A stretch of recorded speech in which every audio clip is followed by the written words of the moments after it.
दोस्तों वीडियो शुरू करने से पहले मैं आपका तहे दिल से शुक्रिया करना चाहता हूं क्योंकि आपने हमारे Amazon के वेब सीरीज को बहुत ही प्यार दिया आपके लाइक्स और कमेंट्स के द्वारा।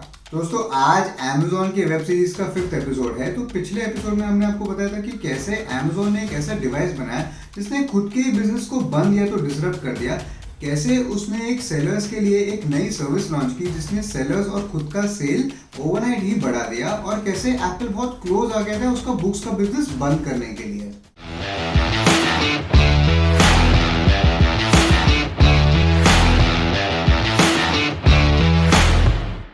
दोस्तों आज के एपिसोड में हम आपको बताएंगे कि कैसे Amazon ने डेटा का मिसयूज करके ऐसे प्रोडक्ट्स निकाले जिसने खुद के ही सेलर्स का सेल्स कम कर दिया, कैसे वो एक ई कॉमर्स कंपनी से अभी एक ट्रांसपोर्टेशन कंपनी बन गई है, कैसे उसने इंडिया में एंट्री ली और कैसे वो बहुत ही जल्द फ्लिपकार्ट को इंडिया में बीट कर देगा। दोस्तों पहले एपिसोड में मैंने आपको बताया था कि कैसे Amazon डेटा पे बहुत फोकस करता है और कैसे उसके पास आपका पूरा का पूरा डेटा है। मतलब आप कौन से प्रोडक्ट के पेज को विजिट करते हो, वहां पे कितना टाइम बिताते हो, आपका माउस का पॉइंटर कहाँ पे, आप बाय बटन पे क्लिक कर रहे हो कि नहीं कर रहे हो, आप कार्ट में वो प्रोडक्ट को ऐड करके परचेज कर रहे हो कि नहीं, पूरा का पूरा डेटा है उसके पास और पूरा का पूरा डेटा एनालाइज होता है। और कैसे Amazon की टीम ये डेटा को एनालाइज करके आपको रेलेवेंट प्रोडक्ट्स रेकमेंड करती है। जैसे अगर आप कोई लैपटॉप खरीद रहे हो तो आपको लैपटॉप स्टैंड रेकमेंड किया जाएगा। पर दोस्तों ये तो हो गया आपका पर्सनल डेटा, उनके पास प्रोडक्ट की सेल्स का भी पूरा डेटा है। मतलब ये बोट का जो हेडफोन है वो महाराष्ट्र में ज्यादा बिक रहा है कि वेस्ट बंगाल में ज्यादा बिक रहा है, कौन सा ब्रांड कहाँ पे चल रहा है, उनके पास ये पूरी जानकारी होती है। तो ये जब डेटा Amazon के मैनेजर्स ने देखा, उन्होंने यहाँ पे एक स्मार्ट बट बहुत ही अनएथिकल मूव किया। अभी Amazon पे दो तरह के प्रोडक्ट्स बिकते हैं, एक जो ब्रांडेड होते हैं जहाँ पे लोग ब्रांड कॉन्शियस होते हैं, और दूसरे होते हैं जेनेरिक आइटम जहाँ पे लोगों को ब्रांड से इतना फर्क नहीं पड़ता है, पर प्रोडक्ट की फंक्शनैलिटी मतलब प्रोडक्ट के जो फंक्शंस है या प्रोडक्ट कैसे काम करता है उससे ज्यादा दिलचस्पी होती है। तो आपको एक एग्जांपल देता हूँ लैपटॉप स्टैंड की। अभी लैपटॉप स्टैंड आप चाहे कोई भी कंपनी का लो, वो काम लैपटॉप स्टैंड का ही करने वाला है। उसमें ना तो कोई कंफर्ट देखा जाएगा, बस आपको ये देखना है कि वो बरोबर फंक्शनल है कि नहीं। तो दोस्तों यहाँ पे Amazon क्या करता है, उसके पास पूरा डेटा होता है कि कौन सा प्रोडक्ट कहाँ बिक रहा है और एवरेज सेलिंग प्राइस क्या है। तो समझो लैपटॉप स्टैंड है जिसका एवरेज सेलिंग प्राइस शायद 1500 है, या समझो शायद 1300-1400 है, तो वो अपना खुद का लैपटॉप स्टैंड निकालता है Amazon बेसिक्स के ब्रांड में और उसका सेलिंग प्राइस बहुत कम लगता है, मतलब 750 से 800 रुपए के बीच में। तो यहाँ पे बायर सोचता है यार कि लैपटॉप स्टैंड है, उसमें मुझे मैं ब्रांड कॉन्शियस नहीं हूँ तो मुझे इतना फर्क नहीं पड़ता है, तो Amazon बेसिक्स भी अगर वो काम कर रहा है तो क्यों ना मैं 800 रुपए का स्टैंड लूँ इंस्टेड ऑफ स्पेंडिंग 1300 या 1400 रुपए। दोस्तों आप सोच रहे होगे कि ये प्रोडक्ट्स Amazon इतने सस्ते कैसे कर सकता है। पहली बात तो वो मैन्युफैक्चरर से बल्क में खरीदता है तो उसको प्राइस ऑलरेडी कम मिलता है। सेकेंड, Amazon पे सेल करने के लिए सेलर्स को फीस लगती है जिसका 30 से 40% ऑलमोस्ट Amazon को जाता है, तो ये पूरा का पूरा खर्चा Amazon का बच जाता है। हाँ, उनको जो ट्रांसपोर्टेशन कॉस्ट है वो लगता है, पर वो बहुत कम होता है as compare to seller fees जो कि 30 to 40% होते हैं। तो यहाँ पे बायर का तो फायदा हो गया क्योंकि उसके शायद 400-450 रुपए बच गए। Amazon का फायदा हो क्योंकि उसका सेलर के पास सेल जाने के बेटर उसके पास आ गया। पर यहाँ पे सेलर का बहुत नुकसान होता है जो अपने खुद के बिजनेस में इन्वेस्ट कर रहा है, Amazon पे एडवर्टाइजिंग कर रहा है, सोशल मीडिया पे एडवर्टाइजिंग कर रहा है उसका बिजनेस सक्सेसफुल करने के लिए। और Amazon बेसिक्स के ब्रांड के अंदर उन्होंने बहुत सारे जेनेरिक प्रोडक्ट्स लॉन्च किए। आप अगर लिस्ट देखोगे तो हैरान हो जाओगे। बैटरीज है, केचप है, मेयोनीज है, बादाम है, मतलब खाने की आइटम से लेके कोई भी यूज करने की आइटम तक या जेनेरिक से जेनेरिक आइटम तक उन्होंने Amazon बेसिक्स के ब्रांड में लॉन्च किया है। इंडिया में भी Amazon ने Amazon बेसिक्स लॉन्च किया और एक ब्रांड Amazon बेसिक्स का लॉन्च किया जिसका नाम है सोलिमो। वो जनरली फूड में यूज होता है। अभी यहाँ पे मैं आपको एक एग्जांपल देता हूँ। Amazon का जो सोलिमो ब्रांड का केचप है वो उसका 950 ग्राम्स का पैक अवेलेबल है 99 रुपीज में, और सेम चीज डेल मोंटे का केचप 950 ग्राम्स अवेलेबल है 199 में। मतलब ऑलमोस्ट 50% या 50% से भी ज्यादा सस्ता। और दोस्तों दोनों केचप का टेस्ट बिल्कुल सेम है क्योंकि दोनों केचप खुद डेल मोंटे ही बनाता है। क्या बात है सर, क्या बात है सर, क्या बात, ये बात है। और दोस्तों आप मानोगे नहीं, हमने ये दोनों पैकेट्स मंगा के टेस्ट किया और टेस्ट बिल्कुल सेम है। तो इस हिसाब से Amazon अगर आप मोटा मोटी हिसाब लगाओगे सेलर से ज्यादा ही कमाता है ये जेनेरिक प्रोडक्ट सेल करके। This is business, business, business. तो Amazon बेसिक्स एक ग्लोबल ब्रांड है और 2009 में उसको यूएस में लॉन्च किया था और इंडिया में उसको Amazon के एंट्री के बाद मतलब 2013 के बाद 2015 में लॉन्च किया गया था। पर जैसे कि मैंने आपको पहले बताया ये मूव बहुत ही स्मार्ट है ई कॉमर्स कंपनीज के लिए, पर ये बहुत ही अनएथिकल है और सेलर्स के लिए बहुत ही खराब है। गजब बेइज्जती है। बेइज्जती है। दोस्तों अभी हम आपको बताएंगे कि कैसे Amazon धीरे धीरे एक ई कॉमर्स कंपनी से अभी एक ट्रांसपोर्टेशन कंपनी बन गए और कैसे वर्ल्ड की सबसे बड़ी ट्रांसपोर्टेशन कंपनी को उसने नंबर ऑफ पार्सल्स के हिसाब से एक्सीड कर दिया है। दोस्तों Amazon का लॉन्च हुआ 1994 में, जहाँ पे ई कॉमर्स के बारे में लोगों ने सुना था, पर धीरे धीरे जब ई कॉमर्स आगे बढ़ा लोगों ने ऑनलाइन परचेज करना ज़्यादा प्रेफर किया ऑफलाइन के बदले। तो धीरे धीरे Amazon का बिजनेस भी बढ़ने लगा, पर Amazon एक यहाँ पे गलती कर रहा था। Amazon ने अपनी शिपिंग पूरी थर्ड पार्टी पे डिपेंडेंट रखी थी। मतलब Amazon के जितने भी शिपिंग थे या तो वो यूपीएस कर रहा था या तो फेडेक्स कर रहा था यूएस में। और ऑर्डर्स के ग्रोथ के साथ कस्टमर्स के कंप्लेंट्स में भी ग्रोथ होने लगा। लोग कंप्लेन करने लगे कि आपने तो बोला था 2 दिन में डिलीवर करो, आप 4 दिन में डिलीवर करो, या आपका पार्सल पूरा का पूरा टूटा हुआ आया। दोस्तों ई कॉमर्स जैसे काम करता है उस हिसाब से कस्टमर सीधा Amazon को ब्लेम करते थे, भले ही उसमें Amazon की गलती नहीं पर शिपिंग कंपनी जो कि यूपीएस या तो फेडेक्स की गलती थी। पर कस्टमर्स को ये चीज समझाना बिल्कुल इम्पॉसिबल था, तो Amazon ने इसका एक इंटरनल सोल्यूशन फाइंड आउट किया। और इसके साथ उन्हें ये भी रियलाइज हो रहा था कि जैसे जैसे ई कॉमर्स बढ़ रहा है और कॉम्पिटिटर्स आ रहे हैं, हम एक ई कॉमर्स कंपनी कम और एक लॉजिस्टिक कंपनी ज्यादा बन गए हैं। आपको एक एग्जांपल से समझाता हूँ। सपोज आपको ये बोट के हेडफोन्स खरीदने हैं, तो Amazon पे ये हेडफोन्स अवेलेबल है 399 के, और फ्लिपकार्ट पे भी ये 399 के अवेलेबल है। Amazon ये हेडफोन्स आपको डिलीवर कर रहा है 5 से 7 दिन में, और फ्लिपकार्ट आपको डिलीवर कर रहा है 2 दिन में। तो नेचुरली आप फ्लिपकार्ट से परचेस करोगे ना कि Amazon से। इसका रीजन क्या है? इसका रीजन बिल्कुल ही सिंपल है। ये बोट के हेडफोन्स अभी बहुत जगह मिलने लगे हैं, तो आपको ये हेडफोन से प्रेम है ना कि Amazon या फ्लिपकार्ट से। तो जो भी आपको जल्दी डिलीवर कर रहा है और आपके प्राइस पे डिलीवर कर रहा है, वहां से आप लेना पसंद करोगे। तो Amazon, जेफ बेजोस और उसके मैनेजर्स को ये बात धीरे धीरे रियलाइज होने लगी, तो उन्होंने खुद का ही एक ट्रांसपोर्टेशन कंपनी ओपन कर लिया। हाँ दोस्तों, मैं मजाक नहीं कर रहा हूँ। Amazon ने सिर्फ अपने कस्टमर्स को ऑर्डर्स टाइम पे पहुंचाने के लिए और बिना ब्रेकेज पहुंचाने के लिए एक पूरी की पूरी ट्रांसपोर्टेशन कंपनी ओपन कर दी, जिसका नाम है Amazon transportation services, short form में ATS।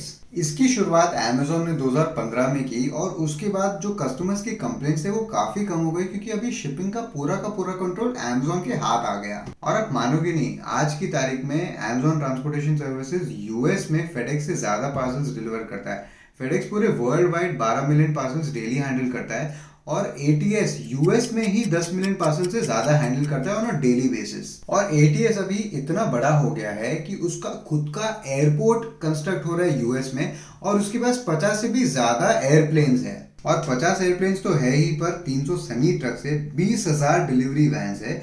और आज की तारीख में वो लोग खुद का जो शिपिंग का ट्रैफिक है वो 2/3 मतलब 66% खुद हैंडल करने लगे हैं। और दोस्तों कहाँ पे भी एयरपोर्ट बिल्ड करना ये खाने का काम नहीं है, बहुत सारे अप्रूवल्स लगते हैं। और एयरपोर्ट एक ऐसी चीज़ है जो कंट्रीज कंट्रोल करना चाहती है। तो यूएस में अगर ATS खुद का एयरपोर्ट बिल्ड कर रहा है तो एक बहुत बड़ी बात है और एक बहुत बड़ा कमिटमेंट है उसके कस्टमर ऑब्सेशन के लिए। और अगर मैं आपको साइज से कंपैरिजन करूं, इंडिया में गो एयर है, उसके पास सिर्फ 59 एयरप्लेन्स है, और यूएस में खाली पार्सल्स डिलीवर करने के लिए Amazon के पास 50 से भी ज्यादा एयरप्लेन्स हैं। और ये ATS शुरू करने की वजह से उसके ब्रेकेजेस पूरी की पूरा खत्म हो गए, उसके ऑर्डर्स टाइम पे डिलीवर होने लगे, कस्टमर कंप्लेंट्स बहुत कम हो गए, और कस्टमर सेटिस्फैक्शन इंडेक्स बहुत ही बढ़ गया है Amazon में इंटरनली। तो इसमें आपके लिए एक छोटा सा लेसन है, जब भी आप कोई चीज़ आउटसोर्स करते हो और वो धीरे धीरे आपकी कंपनी के लिए बहुत ही क्रिटिकल हो जाए, उस टाइम पे बेटर है वो इंटरनली लेना और इंटरनली वो चीज़ को एग्जीक्यूट करना। और ये सेम चीज़ Amazon ने की, और Amazon उसकी वजह से बहुत ही सक्सेसफुल है आज की तारीख में। तो अभी मैं आपको इस वीडियो का और इस सीरीज का बहुत ही एक्साइटिंग पार्ट बताऊंगा। इंडिया में Amazon ने कैसे एंट्री की और कैसे 5 से 7 सालों में इंडिया में Amazon फ्लिपकार्ट को ओवरटेक करेगा। Amazon, जेफ बेजोस और उसके मैनेजर्स ने ये नोटिस किया कि धीरे धीरे इंडिया में इंटरनेट का पेनिट्रेशन बढ़ रहा है और आगे जाके ये बढ़ने ही वाला है। और इंडिया में ई कॉमर्स के ज़्यादा प्लेयर्स नहीं थे उस टाइम पे, मतलब 2013 में जब इंडिया में Amazon ने एंट्री की, उस टाइम पे स्नैपडील, फ्लिपकार्ट और थोड़े छोटे रीजनल प्लेयर्स थे। दोस्तों बात है 2012-13 की। यहाँ पे Amazon यूएस में बहुत बड़ा मार्केट शेयर ऑलरेडी कैप्चर कर चुका था, और यूरोप में भी उसने बहुत बड़ा मार्केट कैप्चर कर लिया था। और Amazon चाइना में इतना सक्सेसफुल नहीं होता क्योंकि चाइनीज लोग चाइनीज कंपनीज को ज्यादा प्रेफर करते हैं अपने परचेसेस करने के लिए। तो इन टर्म्स ऑफ पॉपुलेशन और in terms of emerging market, मतलब जहाँ पे डेवलपमेंट ज्यादा होने वाला है और जहाँ का पॉपुलेशन अच्छा खासा है, उसके पास नेक्स्ट ऑप्शन इंडिया ही बचा था। तो 2013 में इंडिया में अमेजोन की शुरुआत हुई और 2014 में जेफ बेजोस और अमेजोन यूएस की एंटिटी ने इंडिया के एंटिटी में $2 बिलियन इन्वेस्ट किए, जो उस टाइम के फ्लिपकार्ट के वैल्यूएशन से 30% ज्यादा थे। मैं इधर किसी के फट्टे में टांग अड़ाने को नहीं आया, राज करने के लिए आया मैं। आप सोचो 2014 में जहां पे ई कॉमर्स और इंटरनेट के बारे में लोगों ने इतना सुना नहीं था, इंटरनेट प्राइसेस इतने हाई थे, ई कॉमर्स शायद 2 से 3% ही सेल्स करता था। उस टाइम पे अमेजोन ने पोटेंशियल देखा और $2 बिलियन इंडिया में इन्वेस्ट किए।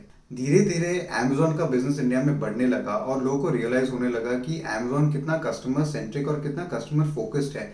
आपको शायद याद होगा 2014-15 का एक टाइम था जहां पे कोरा पे बहुत तारीफ होती थी अमेजोन के कस्टमर सर्विस की। अमेजोन इंडिया का 2013, 14 और 15 का परफॉर्मेंस देख के अमेजोन ने डिसाइड किया कि और $3 बिलियन इन्वेस्ट करना चाहिए 2016 में। पर दोस्तों इसके साथ आपको ये बताना जरूरी है कि इंडिया में अमेजोन ने कैसे रेगुलेशंस को तोड़ा और मरोड़ा है और कैसे उन्होंने अनएथिकल बिहेवियर किया है इंडिया में एंट्री करने के बाद। आपको शायद मालूम नहीं होगा पर इंडिया में फॉरेन कंपनीज को रिटेल और ई कॉमर्स में एंटर करना अलाउड नहीं है। ई कॉमर्स में आप एंट्री कर सकते हो पर आपको सिर्फ एक प्लेटफॉर्म बनाना अलाउड है और दूसरे सेलर्स को लिस्ट करना अलाउड है, पर पूरा बिजनेस दूसरे सेलर्स करेंगे, आपको खाली उनको एनेबल करना है। और ये लॉ की वजह से इंडिया में आज तक वॉलमार्ट ने कोई भी स्टोर ओपन नहीं किया और अगर आप अमेजोन की साइट भी डायरेक्टली देखेंगे कभी भी सोल्ड बाय अमेजोन नहीं आता है, सोल्ड बाय कोई सेलर का नाम ही आता है। पर ये रेगुलेशन अमेजोन को जरा भी पसंद नहीं आया क्योंकि वो लोग यूज टू है डायरेक्ट सेलिंग करने के लिए। तो उन्होंने इंडिया में नारायण मूर्ति के साथ मिलकर ये रेगुलेशन या ये लॉ की धज्जियां उड़ा दी। अभी डायरेक्टली तो सेल करना अलाउड नहीं था तो इन्होंने इनडायरेक्टली सेल करने का डिसीजन लिया। तो इन्होंने क्या किया, इन्होंने एक कंपनी बनाई जिसका नाम था prion business solutions private limited. उसमें अमेजोन 49% शेयर होल्डर था और नारायण मूर्ति की कंपनी कैटामैरन वेंचर्स 51% शेयर होल्डर थी। ये कंपनी कुछ नहीं करती थी, ये कंपनी अमेजोन पे सेल नहीं करती थी क्योंकि डायरेक्टली सेल करना अलाउड नहीं था। तो उन्होंने एक और एक सब्सिडरी बनाई प्रियॉन के नीचे और उसका नाम था Cloudtail India private limited. Prion Cloudtail का 100% ओन करता था, मतलब इनडायरेक्टली अमेजोन क्लाउडटेल का 49% ओन करता था। और क्लाउडटेल आपने देखा होगा तो बहुत सारे प्रोडक्ट्स अमेजोन पे सेल करता है। तो अगर आपका ओपिनियन है कि नारायण मूर्ति बहुत ही सीधे पर्सनालिटी है तो ये ट्रांजैक्शन आपका वो ओपिनियन बदल देगा। और ये सेम चीज अमेजोन ने 2 साल बाद की एक नई कंपनी बना के पटनी ग्रुप के साथ जिसका नाम है अपैरो रिटेल प्राइवेट लिमिटेड, जो कि इलेक्ट्रॉनिक सेल करती है अमेजोन पे। तो अमेजोन के टोटल बिजनेस का ये दोनों सब्सिडरीज मिला के ऑलमोस्ट 40 से 50% से भी ज्यादा टर्नओवर करती है इंडिया में और इसकी वजह से वो इंडियन रेगुलेटर्स की आंखों के सामने आ गया है। तो भले ही आज की तारीख में फ्लिपकार्ट के सेल्स अमेजोन से 3 गुना है, फ्लिपकार्ट के सेल्स 34,000 करोड़ है और अमेजोन के 10,800 करोड़ है, पर अमेजोन का ग्रोथ रेट फ्लिपकार्ट से 3 गुना ज्यादा है। तो जब भी आप कोई कंपनी को इवेल्युएट करते हो आप उसके आज के सेल्स तो ऑब्वियसली देखते हो पर उसका ग्रोथ रेट भी देखते हो।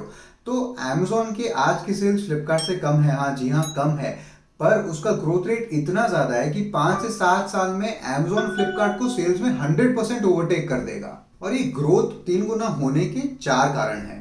विस्तार में समझाता हूँ। सबसे पहला है focus on tier 2 and tier 3 cities. आप अगर अमेजोन के एड्स नोटिस करोगे वो हमेशा फोकस्ड होते हैं, हमेशा सेटअप होता है उनका टियर 2 टियर 3 सिटीज में, और फ्लिपकार्ट के एड्स हमेशा टियर 1 सिटी जैसे मुंबई दिल्ली में सेटअप होते हैं।